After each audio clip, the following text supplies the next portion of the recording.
Hi friends, ఇవేంటో guest చేశారా?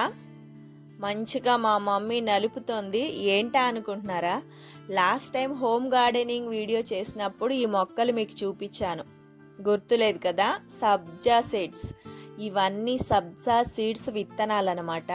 చూస్తున్నారు కదా, నీట్గా మా అమ్మ చెట్లన్నీ పీకేసి ఎండబెట్టి వాటిని మంచిగా దూసేసి సీడ్స్ అన్నీ నలిపి ఆ పొట్టంతా నీట్గా చెరుగుతుంది. చూస్తున్నారు కదా ఎంత పొట్టు వచ్చిందో. మంచిగా సబ్జా సీడ్స్ మొక్కలు మాత్రం చాలా పెద్దగా ఉంటాయి. వాటి విత్తనాలు మొత్తం ఎక్కువ క్వాంటిటీ అనిపిస్తాయి.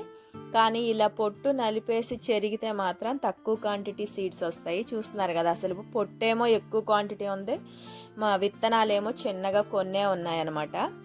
అయినా ప్రాబ్లం ఏం లేదు, మంచిగా ఇంట్లో పండి ఎంతో హెల్దీ సబ్జా సీడ్స్. ఈ సమ్మర్లో మాత్రం మనకి చాలా బాగా పనికొస్తాయి ఈ సబ్జా సీడ్స్. ప్రతిరోజు ఒక స్పూన్ సబ్జా సీడ్స్ తీసుకొని ఆ నీళ్ళలో మంచిగా లెమన్ పిండుకొని రోజు ఒక గ్లాస్ తాగితే డీహైడ్రేషన్ కాకుండా మనల్ని కాపాడుతుంది. అసలు ఈ సబ్జా సీడ్స్ వల్ల ఎన్నో ఉపయోగాలు ఉన్నాయి. చూస్తున్నారు కదా, మా ఇంటి హోమ్ గార్డెనింగ్ సబ్జా సీడ్స్ అనమాట. ఇవి చాలా చాలా బాగున్నాయి.